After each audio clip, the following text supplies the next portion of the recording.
All right, let's go. What if carbon removal were done not under today's politics or in today's economy, but in a future that is more progressive than today? What would that look like? What would it mean for carbon removal and for the climate? How might the world get there? That's what we're going to talk about on today's episode of Scrubbing the Skies, webinar series from the Institute for Responsible Carbon Removal. Now, regular listeners might have caught a name change there. What was the Institute for Carbon Removal Law and Policy is now the Institute for Responsible Carbon Removal. My name is David Morrow. I'm a fellow here at the Institute and your guest host for today's episode, in which we will be discussing the brand new report from the Institute, An Agenda for a Progressive Political Economy of Carbon Removal. The report aims to map out what a more progressive political economy for carbon removal might look like. So our plan for today is that in just a moment, I'm going to turn things over to the Institute's Director of Research, Sara Nawaz, who is the lead author of the report, to give us an overview of the report. And then I will bring in a few of the other authors of the report. We're joined today by Andrew Hudson, Duncan McLaren, and Selena Scott Buechler for a panel discussion. We will have some time for questions from the audience at the end. So go ahead and drop your questions in the Zoom Q&A feature, and we will pose those to the panelists toward the bottom of the hour. All right, let's get into it. Sara, tell us about the report.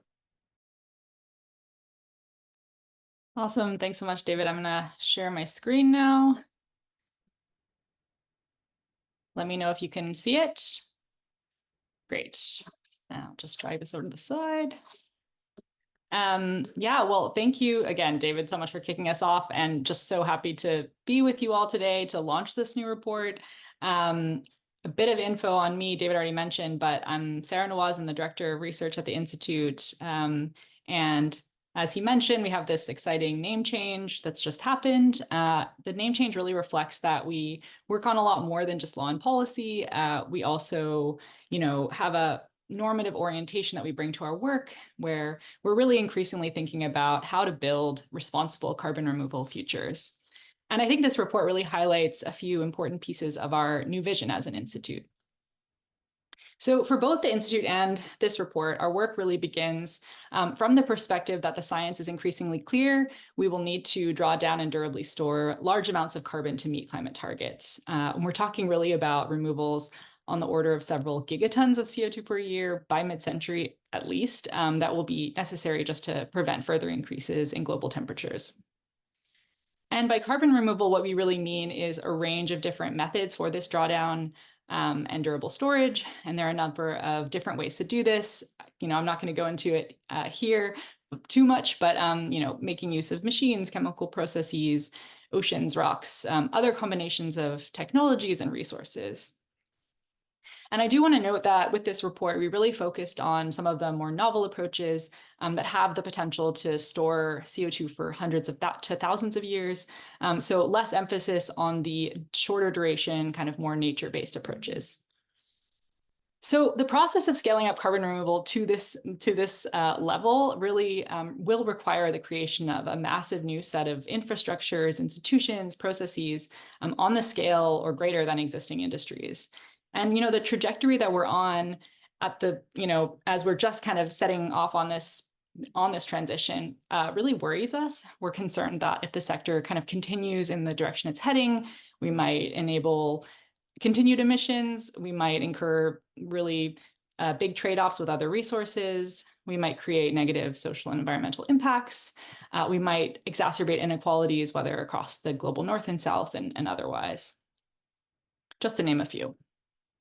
So with this report, we really wanted to try to chart a path for the sector that is aligned with and supportive of a number of values and principles. And we've used the term progressive to define them, but I think these really are values that can and might resonate with a number of other different groups and political orientations.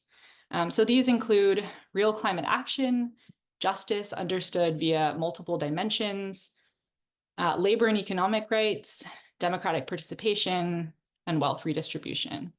And one last thing I want to flag here is really that our goal here is not pragmatism. Our goal really was to be ambitious here, to take a big step back, to envision what might be possible rather than what is most easily achievable.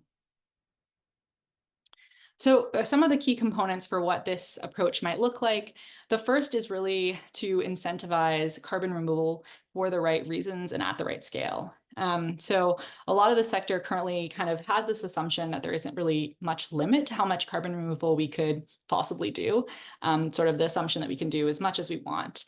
But we think there's actually a lot of really important resource limitations and trade-offs in terms of energy, land, water, space, and materials. And we really need to do more work to ascertain what exactly that amount is that can be done to be truly at a sustainable scale.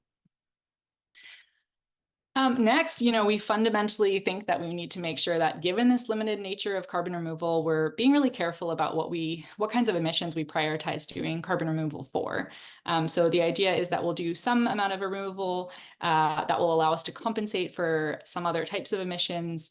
But which types of emissions should we really be compensating for matters, and we need to make sure that those are truly justifiable. The last piece is making sure that removals do not delay emissions reductions.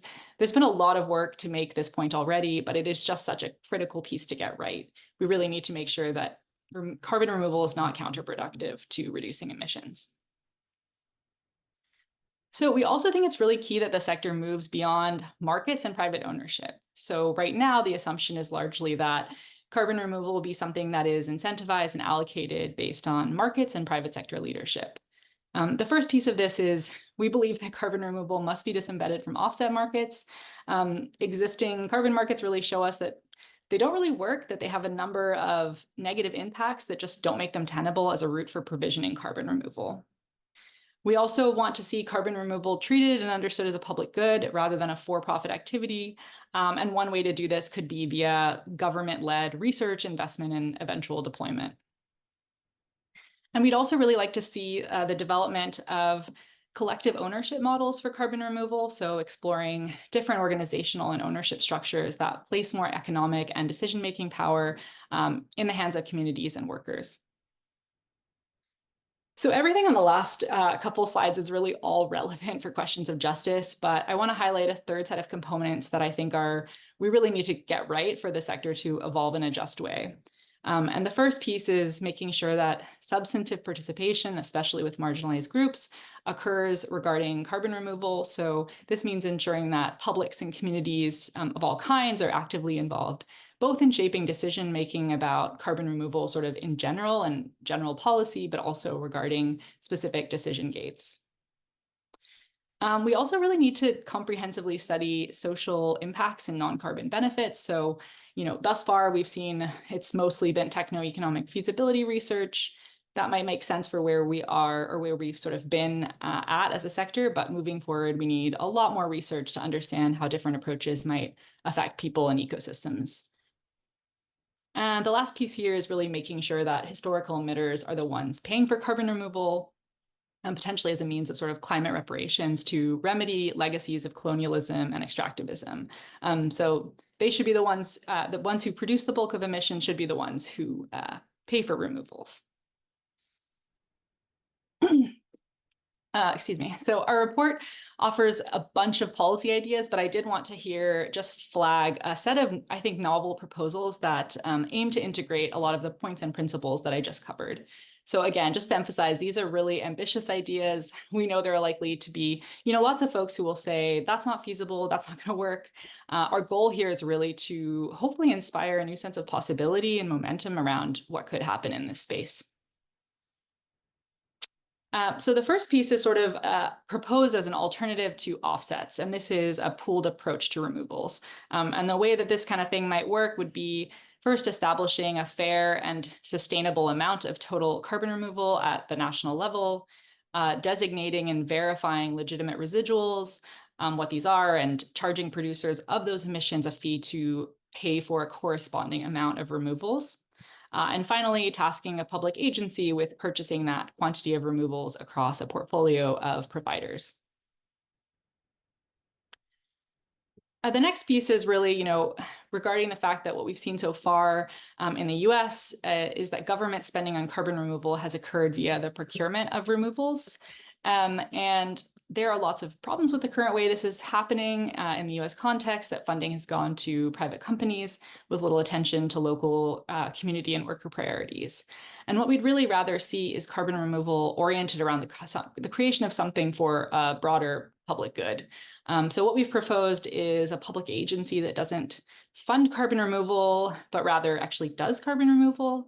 And this would involve taking on a mandate of a certain amount of removals annually, researching and doing early stage implementation, and also being involved in sort of strategic sectoral planning, which we know is really essential for this kind of a transition. The next piece is really oriented around making sure that deployment occurs where it's wanted. So the idea is independent, publicly funded engagement bodies would undertake deliberation and engagement with workers, communities, publics. This is really key to generating the kind of strategic and specific knowledge about where and how to best deploy carbon removal from this perspective of where is it actually wanted, supported, and where are the sort of social impacts most beneficial.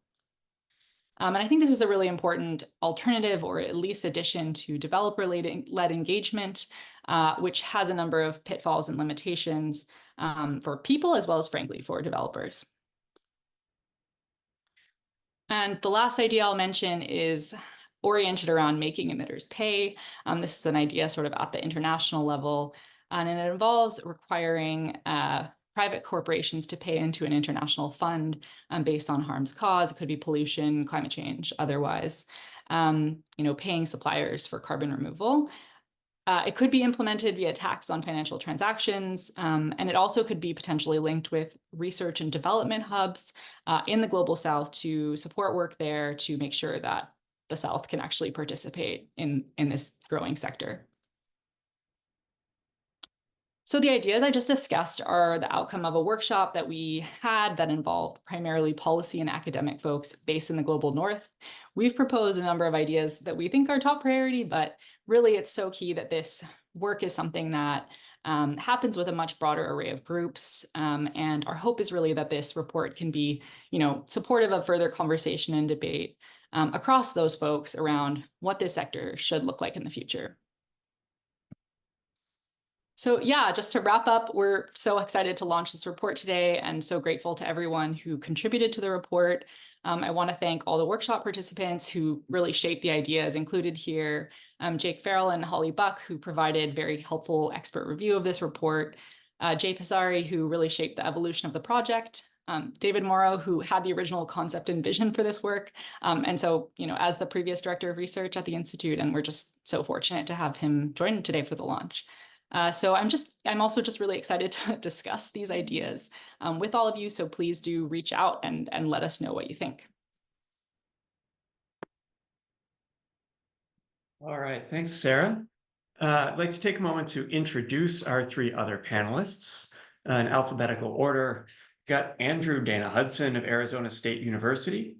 He's a speculative fiction writer, sustainability researcher, and futurist.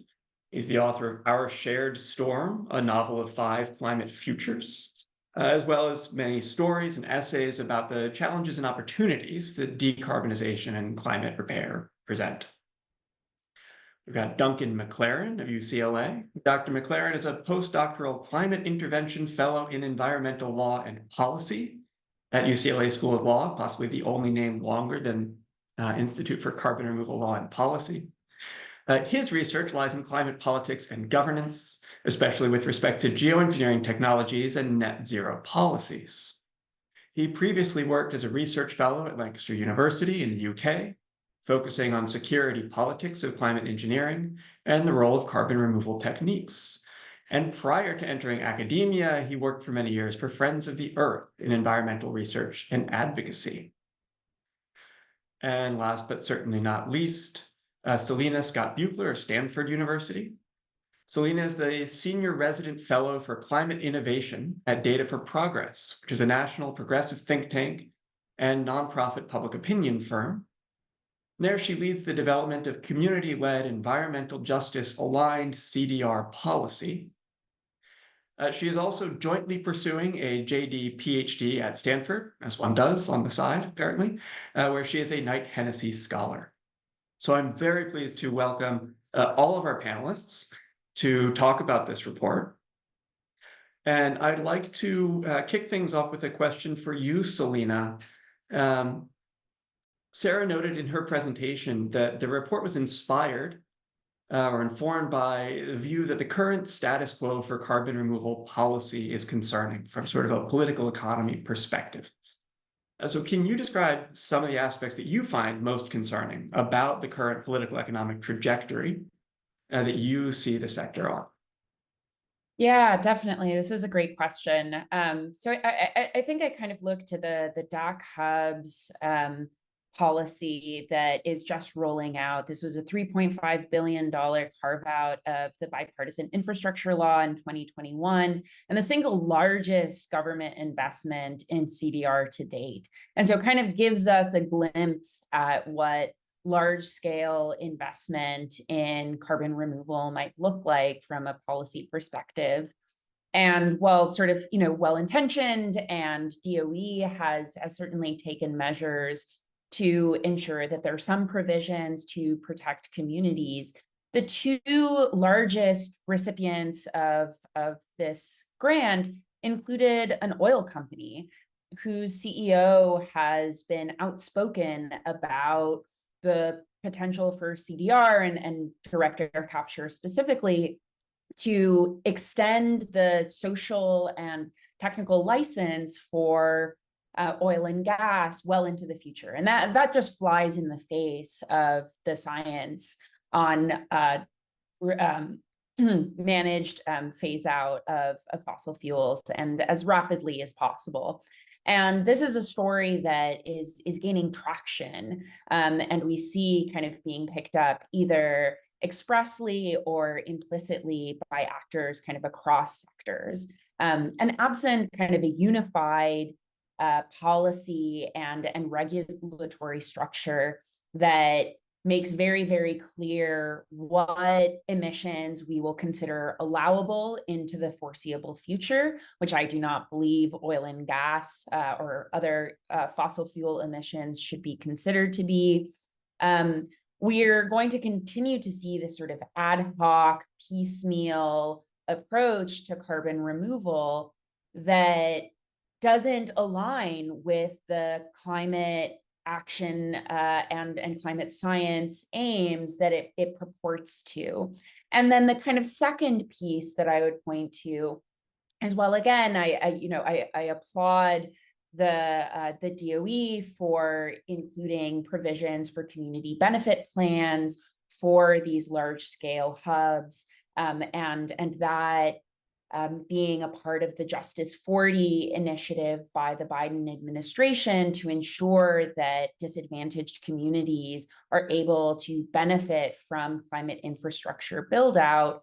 The timeline with which project applicants needed to put together community engagement plans and to kind of get an idea of what communities wanted to see out of these processes, as well as to even select the sites in the first place, was simply too short and just ill-defined, such that we see in many cases sort of an environmental justice washing of this program, where we have on facially these requirements for community benefits, for community engagement, but actually most communities where these projects are going to be cited don't know that these projects are coming or haven't been consulted about these projects.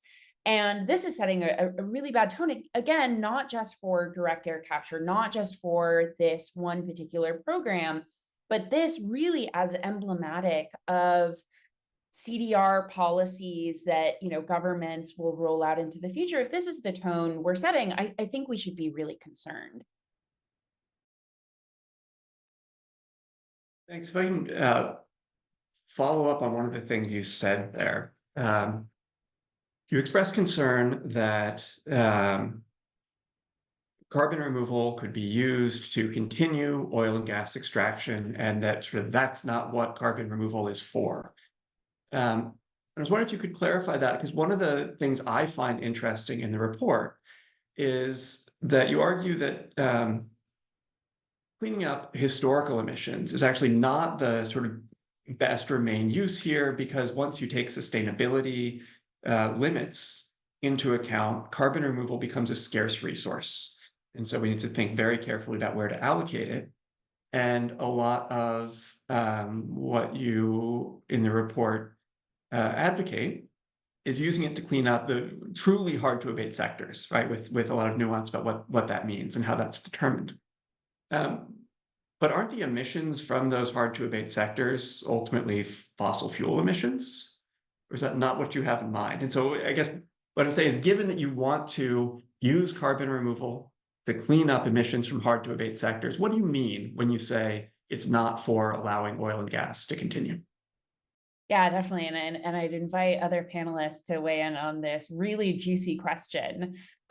So I think often we talk about the fossil fuel sector, and actually it is not a sector, it's the energy sector. And if we look at the energy sector as a whole, we actually have viable alternatives to fossil fuels, and not just kind of, intermittent renewables, but also kind of, base load.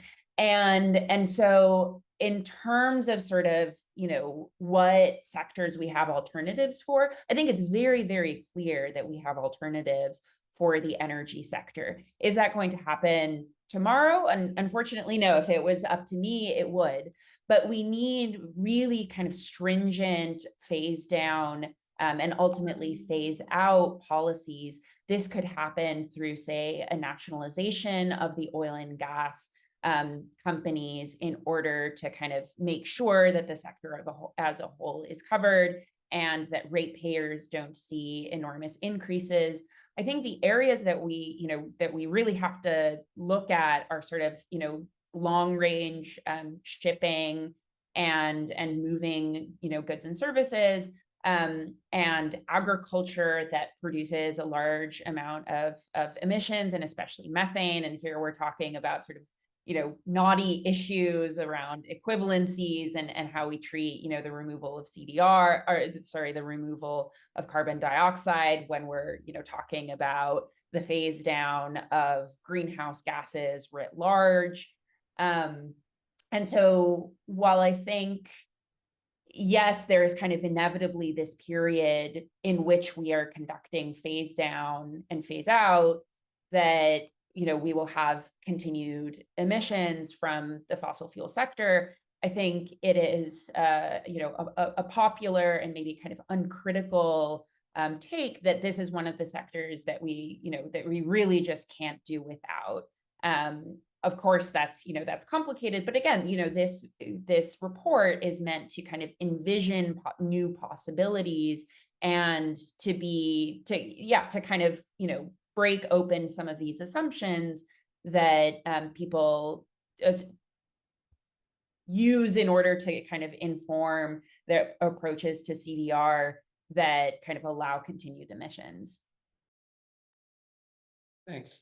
Duncan, did you want to jump in on that? I saw you unmuted yourself. I was largely going to repeat something Selena said, but yeah, agriculture, methane and nitrous oxides particularly, those are the sort of gases and emissions we had in mind. Possibly also something like cement, where the emissions from the calcination of lime, which aren't fossil emissions, also perhaps some of the CFC type emissions involved in cleaning chips in silicon chip manufacture. These are they may be also technically abatable, but we need to have a broad spread. It's not just going to be some residual fossil emissions, and I think we can be increasingly optimistic that all of those can be phased out.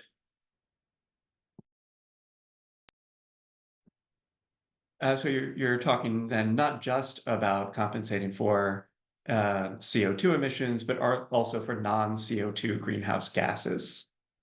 That actually ties into something I wanted to ask you specifically about, Duncan, net zero policies being one of your areas of expertise. And of course, net zero often, people don't distinguish between net zero CO2 and net zero greenhouse gases, though those are importantly different. So a lot of the report talks about issues with the net zero policy context, right, in which carbon removal is currently embedded. Can you say a bit more about this and explain why that context makes it so challenging to do carbon removal in responsible ways, as you argue in the report? Absolutely, thank you. It's an important question. I'll start briefly with where you made the link. So what does net zero actually mean? Well, net zero CO2 means probably halting warming. Net zero all GHGs possibly means a slight recovery of temperatures. What net zero doesn't mean in either terms is necessarily being at a safe temperature. So there's no direct relationship between achieving net zero and staying within 1.5 degrees C or even 2 degrees C temperature rise. And just for people watching who might not know how this works, can you say a little bit about connection between carbon removal and net zero greenhouse gases? Are we going to be removing all of the non-CO2 greenhouse gases as well? Or are we talking about carbon removal, maybe some other greenhouse gas removal? How does that work? Yeah, at the moment, there is pretty much no clear way of removing anything other than carbon dioxide.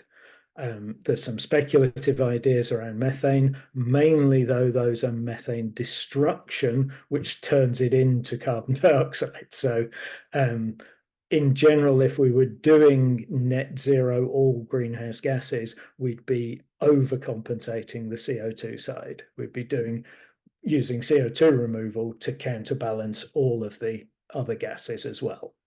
But where I wanted to go with your question was to offer two key reasons why we see net zero as problematic here. First is about quantities of CDR that or of carbon removal that might end up being demanded or required. Because net zero doesn't say anything about whether it's a tight or a loose convergence. So does it mean 90% emissions reduction and 10% removals, or does it mean 70% emissions reduction and 30% removals? Those 10 and 30% are big difference in amounts. It also doesn't specify the pathway. Is it a fast descent and then getting harder as it gets towards net zero? Or do we dawdle along until 2049 and then fall off a cliff, as the UK government seems to think we can manage when it says, oh yeah, we can have a net zero coal mine because it's going to close in 2049. So both of those mean that there could be demands for far more CDR than can be sustainably and justly provided. So that's a huge issue. The second is, if you like, the method that net zero implies.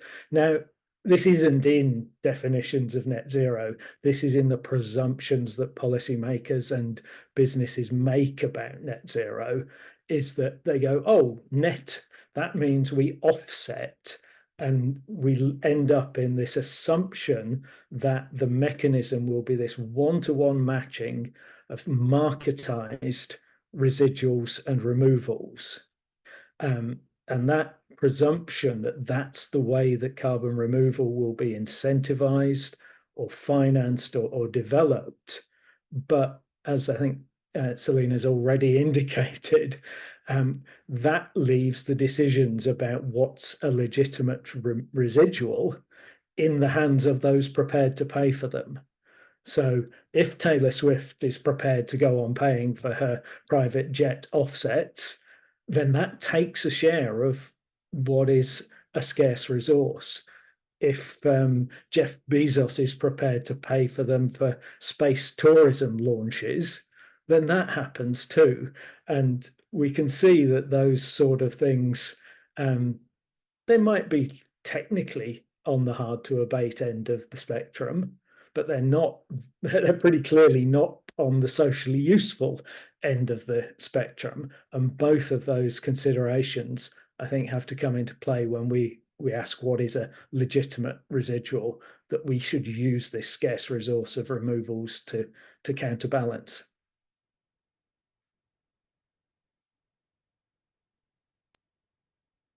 Thanks. I want to sort of change gears here a little bit and ask you, Andrew, about one of the really interesting features of the report, which is this set of scenarios for possible futures that I take it you wrote.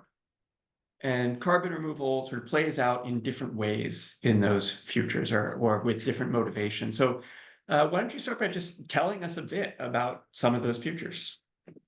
Yeah, they really run the gamut and they check in at various points in the future. So this isn't what is 2050 or what is 2100 look like. In various scenarios. We check in on 2029, we check in on 2044, we check in on 2100. There's one that I think is like millennia from now that was fun to include. And the goal for me of them was to explore CDR as a multi-generational project, both in terms of how long it might take to set up the industry to its sort of fullest extent, how long we might be running the CDR project, and how long the benefits are going to be felt, right? Potentially indefinitely. And that's going to come with changes in politics and changes in culture and changes in demographics and technology and priorities for actors big and small and for individuals. And so it was trying to give us a little bit of a sense of possibility and maybe cultivate a little humility around how we approach this, right? Because we all know that CDR is a hyper complex thing to try and conceive of policy wise, right? But it's going to be 10 times as complex when the sort of rubber hits the road and we actually are doing this in the world. So trying to account for some of that is something that I think literature and kind of my field is good at. So there's a scenario in which, in a few decades, the carbon offsets are very much a matter of conspicuous consumption, like Duncan was discussing, by the wealthy, or perhaps a few decades after that, we've got conspiracy theories that the DAC plants are actually a form of weather control, and sort of like you can, like in a way they are, but like not in a, oh, these are what's making the climate disasters happen, right? I mean, we all know how volatile conspiracy thinking is right now.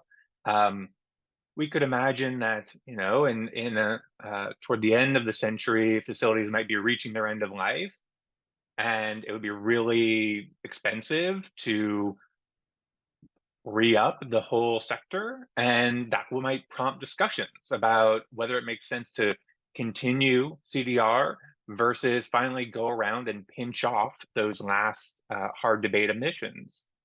And we could also imagine, not just those kinds of like, oh man, these are going to be extra challenges on top of the policy challenges that we already have, but some ways in which, if we pursue the really good ideas in this report, right, that the global multi-generational kind of public good nature of this project could be a way to crack open the neoliberal edifice and be a part of a broader progress on inequality and other sort of pro-social goals. So there's a whole bunch in there, and then there's a whole bunch that got left on the cutting room floor, because really there's lots of ways we can think of this.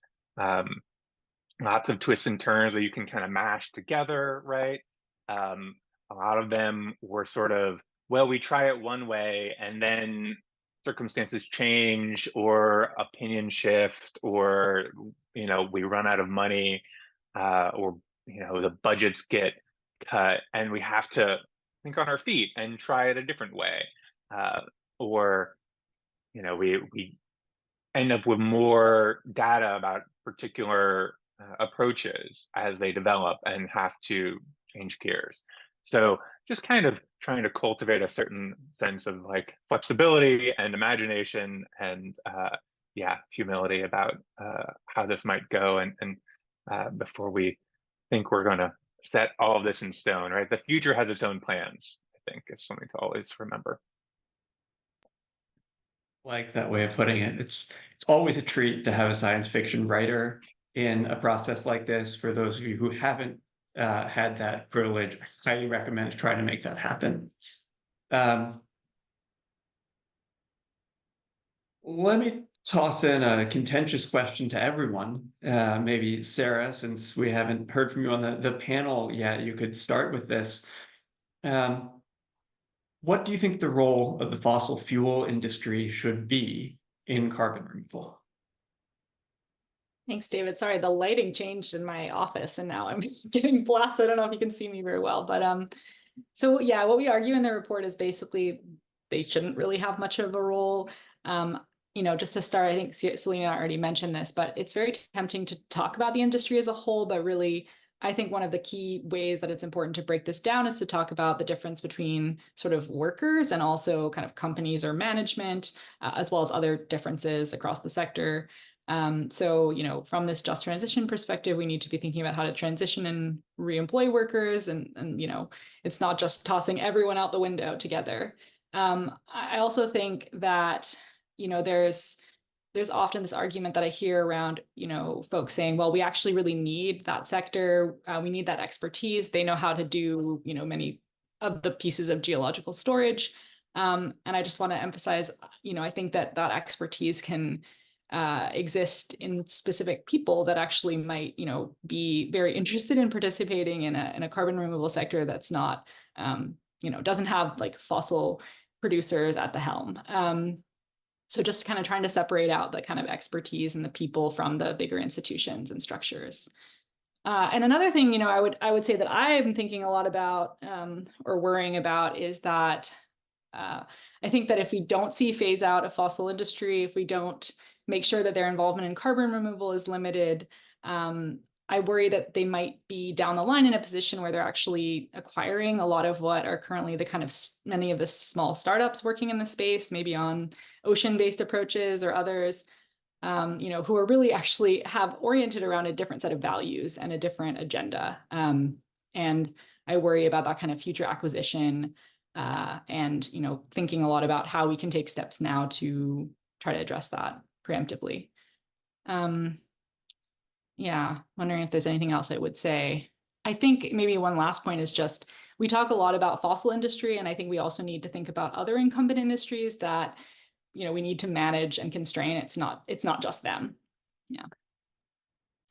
I would also just really briefly add that a lot of the knowledge that has been produced within the oil and gas sector around geologic storage has been publicly funded by the federal government. And this means that it is not actually private information. It is public knowledge that is currently being held by the private sector. And there are multiple pathways for the public sector to reclaim that expertise and those decades of research. And so I think often we think we are sort of, beholden to these industry actors that have produced this information, but it was produced on the public's dime, and so it belongs to the public. If I could chip in a couple of thoughts.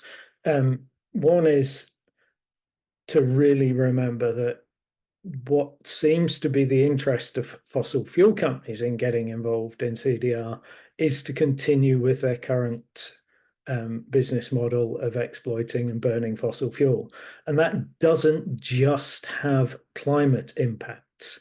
We're not just worried about the CO2. We're worried about all the particulates that are killing millions of people each year. So an environmental justice perspective to this says, yeah, we have to phase that down as fast as possible.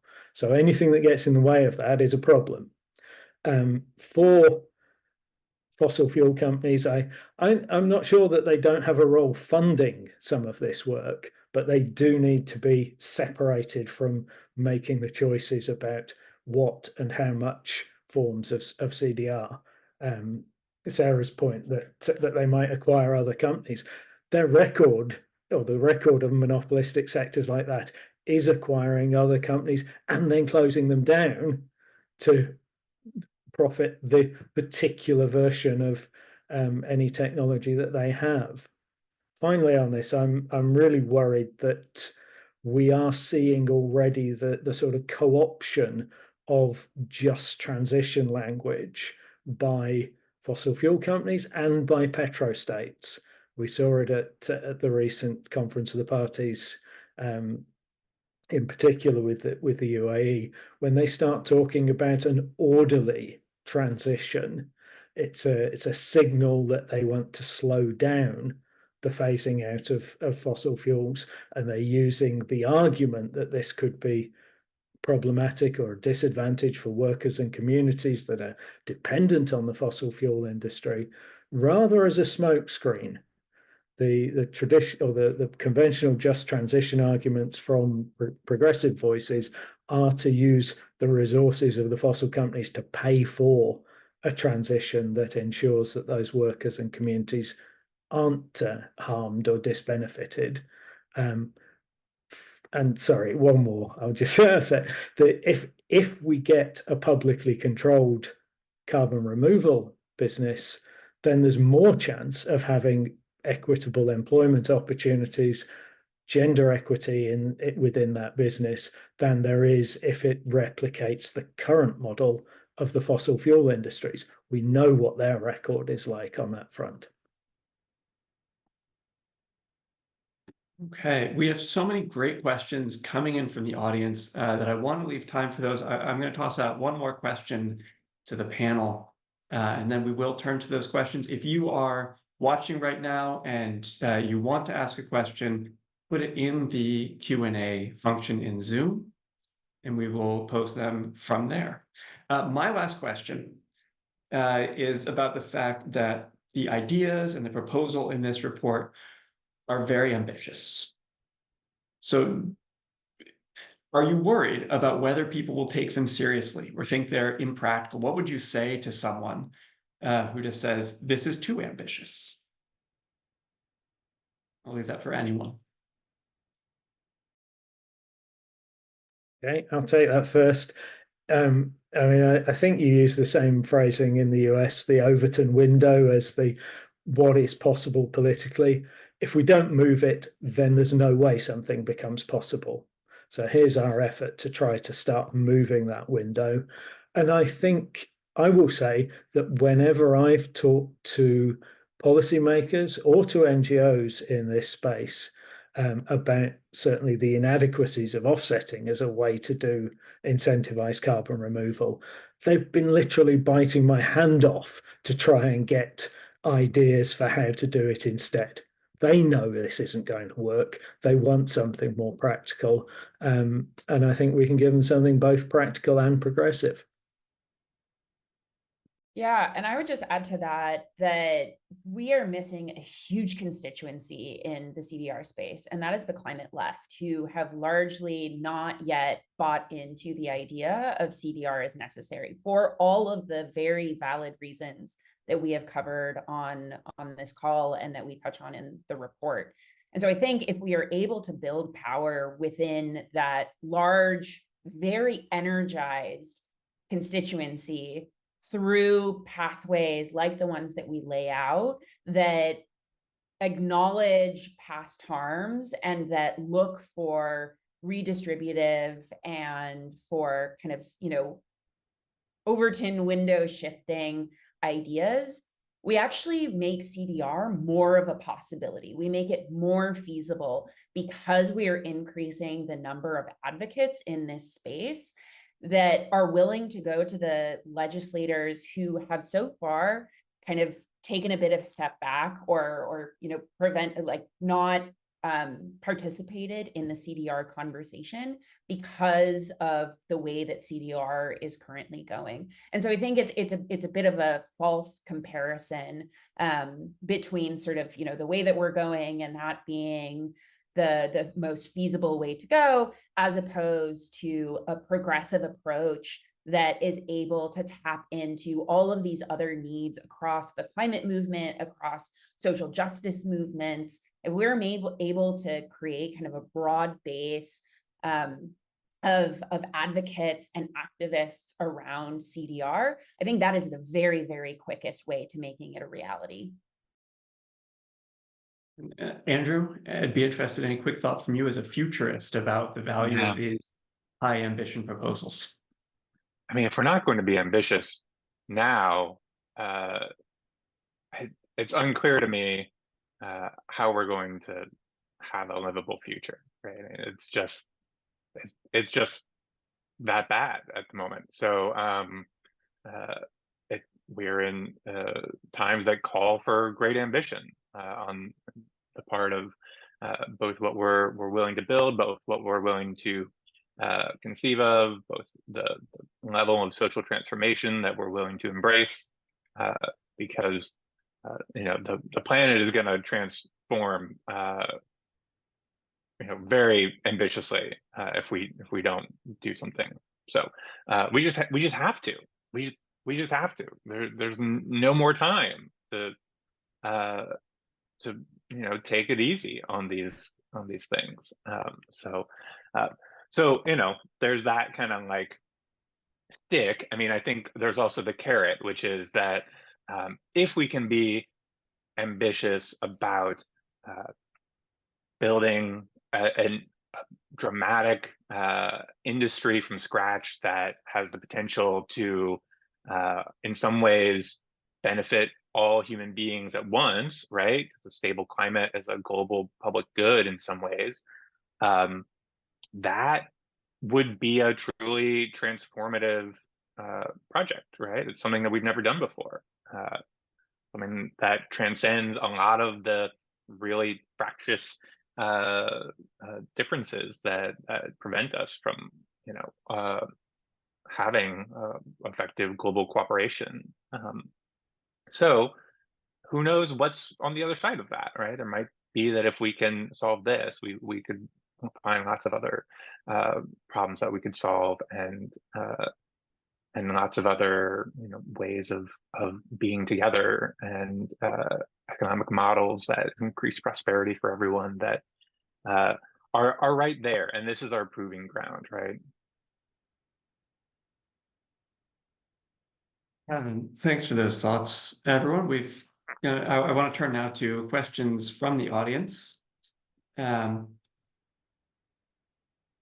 you elaborate on why we should think of CDR as a scarce resource, right? So energy, land, and resources are a constraint for sure, this questioner says, but given the plurality of CDR options, is CDR itself really a scarce resource? Now, time in this webinar is definitely a scarce resource, so please answer briefly if you can.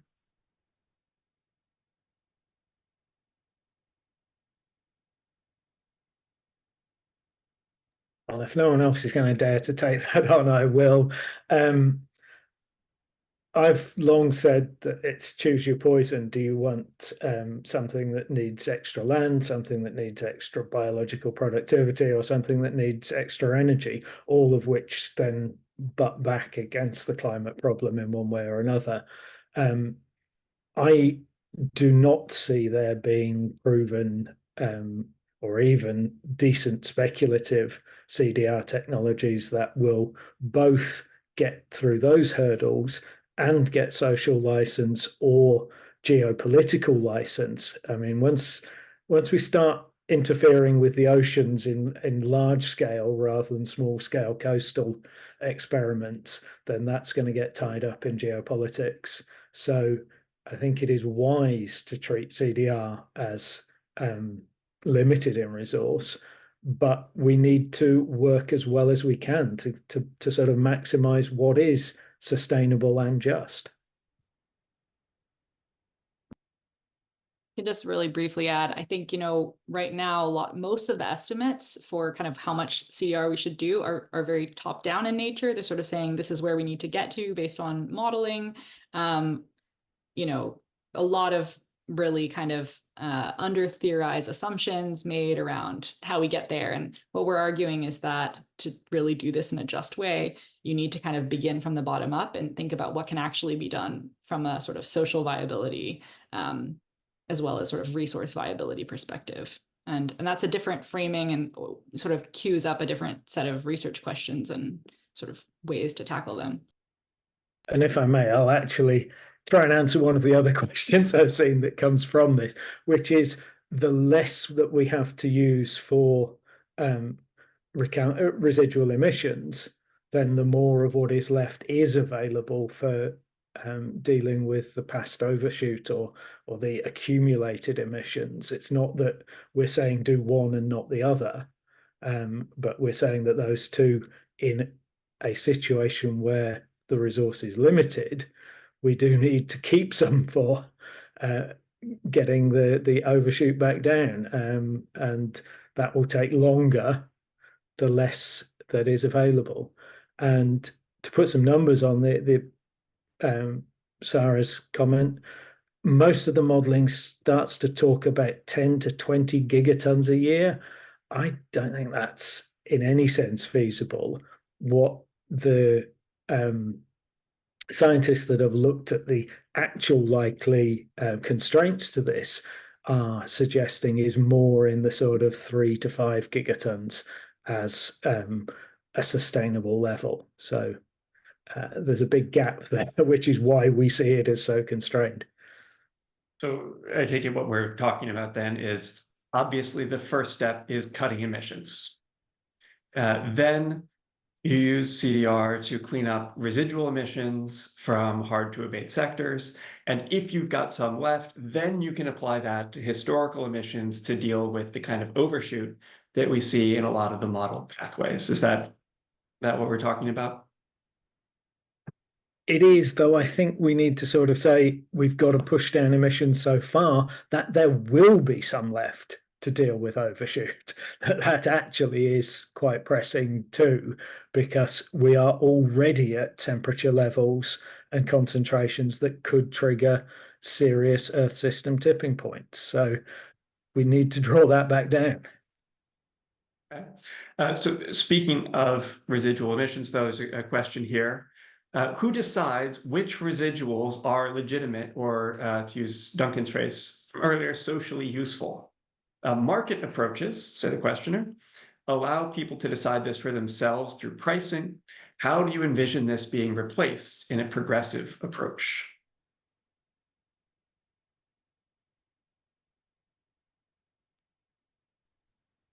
Oh, Selena and I unmuted at the same time. Well, I'll say just a couple words and then Selena, you can pick up. Yeah, what we really are kind of talking about with residuals in particular is having a broader kind of public conversation about what these should be. I think a lot of the problem with sort of like climate policy and how it's done in general is it's very like elite driven, top down. This needs to be a much more kind of democratically, participatorily determined process. I mean, I just coming back to this piece of like, the most kind of, we don't want to be asking the most sort of marginalized groups to cut their emissions even more to, so that other things can continue to happen. It's sort of what I believe Emily Grubert and Shuchi Chalati have called luxury emissions or luxury removals. So we want to be moving away from that direction. Nothing to add. That was perfect. Okay, I'm going to try to collect together some questions here about paying for carbon removal. Some of these questions center on the idea that fossil fuel assets are a big part of certain national revenues and so on. you've got oil and gas companies, other emitters, and the report talks about making the polluters pay. Who exactly are the polluters here, and who exactly do you have in mind, or sorry, how exactly do you have in mind making them pay? Right. Yeah, that's a really good question. And I think, again, something that, should be determined through kind of a public dialogue, though I realized that that's a bit of a cop-out answer. I think, ultimately we can sort of look, there's been some great research on historic emissions, and sort of also when we sort of start the clock about, who knew when, and who continue to emit regardless. I think ultimately it has to be kind of a combination of the kind of, point source emitters, as well as those industries that continued to both rely on oil and gas and other fossil fuels, as well as to continue to deceive the public, shift policy making away from climate action, et cetera. So I think, both we should be looking at sort of where the emissions themselves were coming from, as well as the actors that had the knowledge and the power in order to do something and chose not to, and convince the public not to do anything either. So I think, often, yeah, we're looking at sort of emissions sheets kind of in isolation. And I think actually there's this broader sort of, political economy that has shaped climate inaction that we should be looking at. Okay.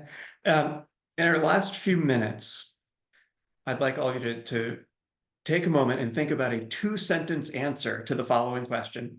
What is one initial, practical, pragmatic step that each panelist would recommend for moving toward the progressive, ambitious future for CDR outlined in the report?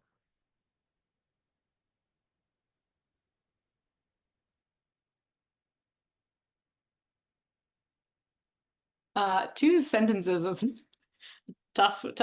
Thanks, David. I'm really excited about this idea of moving away from the assumption that social license is a barrier, and that actually community co-design where carbon removal should happen, how it can be done sort of with the community in mind, with them driving and pulling projects. That could be a project that, or a type of approach that I think has a lot of promise.